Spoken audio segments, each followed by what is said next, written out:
ಸಿದ್ಧಾರ್ಥ ನಿಮ್ಮದು ಇಂಟ್ರೊಡಕ್ಷನ್ ಮಾಡಿಕೊಡಿ. ನನ್ನ ಹೆಸರು ಸಿದ್ಧಾರ್ಥ ಅಂತ. ಮೂಲತಃ ಹರಗದ್ದೆ. ಹರಗದ್ದಲ್ಲಿ ಹುಟ್ಟಿರೋದು. ನಾನು ಆ್ಯಕ್ಚುಲಿ ಮುಂಚೆ ಬೇರೆ ಬಿಸ್ನೆಸ್ ಮಾಡ್ತಾ ಇದ್ದೆ, ಕಾಂಟ್ರಾಕ್ಟ್, ಸಿವಿಲ್ ಕಾಂಟ್ರಾಕ್ಟ್. ಈಗ ಅದನ್ನು ಬಿಟ್ಬಿಟ್ಟು ಈಗ ಫುಲ್ ರೈತಾಪಿ ಕಡೆ ಇದ್ದೀವಿ. ಇವಾಗ ಏನಂದರೆ ಜೀವಾಮೃತ ಹಾಕ್ತಾಯಿದ್ವಿ ತೋಟಕ್ಕೆ. ಫಸ್ಟೆಲ್ಲ ಗೌರ್ಮೆಂಟ್ ಗೊಬ್ಬರ ಹಾಕ್ತಾಯಿದ್ವಿ. ಗೌರ್ಮೆಂಟ್ ಗೊಬ್ಬರ ಹಾಕಿ ಸ್ವಲ್ಪ ಚುಕ್ಕಿ ರೋಗಗಳು ಜಾಸ್ತಿ ಆಗ್ತಾ ಹೋಯ್ತು ತೋಟದಲ್ಲಿ. NPK ಎಲ್ಲ ಹಾಕ್ತಿದ್ರಿ ಮುಂಚೆ. ಇವಾಗ ಜೀವಾಮೃತ ಹಾಕೋಕೆ ಸ್ಟಾರ್ಟ್ ಮಾಡಿದ್ವಿ. ಜೀವಾಮೃತ ಹಾಕೋಕೆ ಸ್ಟಾರ್ಟ್ ಮಾಡಿಬಿಟ್ಟು 3 ವರ್ಷ ಆಯ್ತು. ಈಗ 3 ವರ್ಷದಿಂದ ಪ್ರತಿ ತಿಂಗಳು 2 ಲೀಟ್ರ್ ಲೆಕ್ಕಾಚಾರದಲ್ಲಿ ಹಾಕ್ತೀವಿ ಒಂದು ಮರಕ್ಕೆ. ಇದು ಮಾಡೋ ವಿಧಾನ ಹೇಗಂದರೆ, ಗೋಮೂತ್ರ ಎಲ್ಲ ಸ್ಟಾಕ್ ಮಾಡಿ ಇಟ್ಕೊಳ್ಬೇಕು. ನೀವು ಒಂದೊಂದು ಡ್ರಮ್ಮು ಒಂದು 4-5 ಎಕರೆ ತೋಟ ಇದು ಒಂದೊಂದು ಡ್ರಮ್ ಹಾಕ್ತೀವಿ ಅಂದರೆ ಆಗಲ್ಲ. ಎಲ್ಲ ತೋಟದಲ್ಲಿ ಡ್ರಮ್ಗಳನ್ನೆಲ್ಲ ಸ್ಟಾಕ್ ಮಾಡ್ಕೋಬೇಕು. ಒಂದು 100 ಮರಕ್ಕೆ ಒಂದು ಡ್ರಮ್ ಲೆಕ್ಕಾಚಾರ. 200 ಲೀಟ್ರಲ್ಲ, 100 ಮರಕ್ಕೆ ಬರುತ್ತೆ ಒಂದು ಡ್ರಮ್ ಮಾಡಿಟ್ರೆ. ನಾವು 4-5 ಎಕರೆ ತೋಟ ಇದ್ದರೆ, ಒಂದು 2000 ಗಿಡ ಇದ್ದರೆ, ಒಂದು 20 ಡ್ರಮ್ ಲೆಕ್ಕಾಚಾರದಲ್ಲಿ ಸ್ಟಾಕ್ ಮಾಡ್ಕೋಬೇಕು. ಎಲ್ಲಿ ಮನೇಲಿ ಸಗಳಿ, ಗೋಮೂತ್ರ, ಕಡ್ಲೆಟ್ ಎಲ್ಲ ಸಿಗುತ್ತೆ ಬಿಡಿ, ಕಡ್ಲೆಟ್ ಬೆಲ್ಲ ಸಿಗುತ್ತೆ. ಇದ್ರೆ ಮಜ್ಜಿಗೆ ಒಳ್ಳೆಯದು, ಮನೆ ಮಜ್ಜಿಗೆ.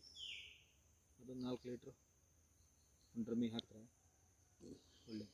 ಒಂದು 3 kg ಕಡಲೆ ಹಿಟ್ಟು, 3 kg ಬೆಲ್ಲ, 10 ಲೀಟ್ರ್ ಗೋಮೂತ್ರ, 15 kg ಸಗಳಿ, ಒಂದು ಗುದ್ಲಿ ಮಣ್ಣು ಯಾಕೆ ಹಾಕೋದಂದರೆ, ಇಲ್ಲಿ ನನಗೆ ಹುಳ ಪಳಗೆಲ್ಲ ಟೆನ್ಷನ್ ತಗೊಳ್ಳೋದು, ಕೈಯಲ್ಲಿ ಹಾಕ್ತಿರ್ತೀನಿ. ಕೈ ಕೆಸರಾದರೆ ಬಾಯಿ ಮೊಸರು ಅಂತ.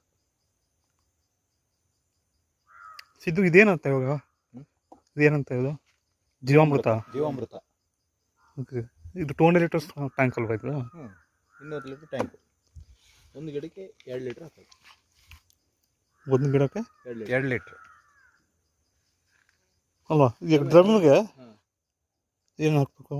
ಈ ಡ್ರಮ್ಮಿಗೆ ಕಡಲೆ ಹಿಟ್ಟು 3 kg, ಕಡಲೆ ಹಿಟ್ಟು, 3 kg ಬೆಲ್ಲ, 10 ಲೀಟ್ರ್ ಗೋಮೂತ್ರ, 15 kg ಸಗಳಿ, ದನಿನ ಸಗಳಿ, ಆಮೇಲೆ ಒಂದು ಗುದ್ಲಿ ಮಣ್ಣು, ಒಂದು ಹಾರೆ ಎಷ್ಟು ದಿನ ಬಿಡ್ಬೇಕು ಇದನ್ನು ಹಾಕಿ? 7 ಡೇಸ್ ಬಿಡ್ಬೇಕು. 7 ಡೇಸ್ ಬಿಟ್ಟು ಪ್ರತಿದಿನ ಅಲ್ಲಾಡ್ಬೇಕು, ಕರಡ್ಬೇಕು. ಒಂದೇ ಸೈಡ್, ರೈಟ್ ಸೈಡಿಗೆ, ಒಂದೇ ಸೈಡಿಗೆ ಈ ಥರ ಕರಡ್ಬೇಕು ಪ್ರತಿದಿನ.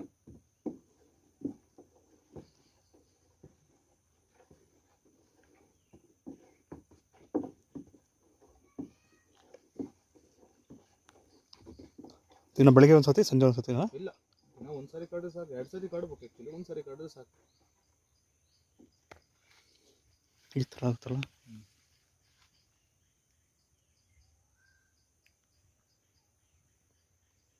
7 ದಿನ ಬಿಟ್ಟು